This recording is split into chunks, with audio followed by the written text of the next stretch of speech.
Good day. In this video I will discuss the sociology of tourism. Sociology is a scientific study of society. It studies humans as social beings, how they live together in modern societies. This living together leads to all sorts of complex relations and problems. And these also take shape in context of tourism. Sociologists study these problems from the perspective of the codependency of humans or groups of humans. Sociology covers a lot of ground. As long as it is practiced, sociology discusses how all spheres of human activity are affected by the interplay of social structure and individual agency. Social structure, in simple words, refers to the many social relations, structures or institutions that partly enable or disable what and how we do. Individual agency, on the other hand, refers to the level in which you and I are able to act on our own. Well, without debating this further now, it is good to know that there are a long series of debates about this very distinction.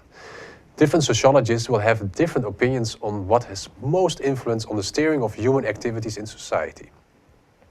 And in these debates, sociology has gradually expanded from its traditional focus on stratifying social groups by socioeconomic status, classes, or religion, to other subjects of importance in contemporary society, such as health, the internet, but also tourism, of course. At the micro level, sociologists study everyday practices, such as cooking, eating, showering, or going on a holiday. In doing so, sociology aims to unravel the social structures and institutions that steer our behaviors and attitudes, such as the state, family, culture, religion, work, as well as the actions of individuals in daily practice that confirm or challenge these institutions.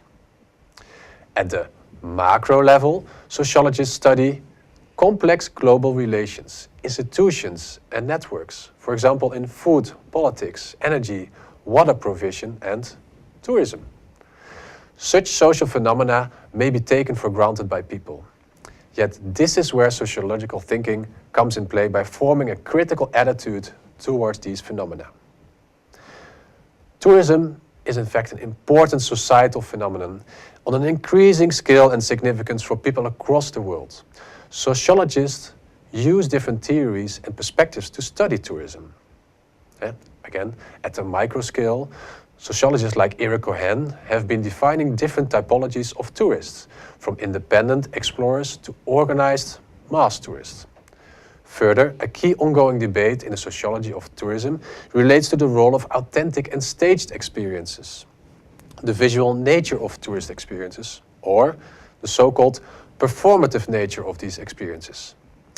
And with a performative nature, I mean to say that tourism experiences may have certain intended or unintended consequences after these experiences have taken place. Then again, on the macro level, sociologists analyze processes of rationalization in the production of tourism, including the role of information and communication technology in enhancing efficiency and predictability. At the same time, sociologists are critical of the evolution of structural inequalities that are also found in tourism.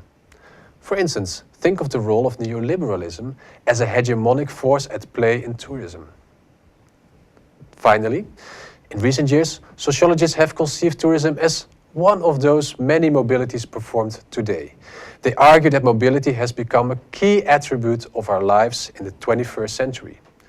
Mobility not only encompasses the movement of people, but also objects, capital and information across the world.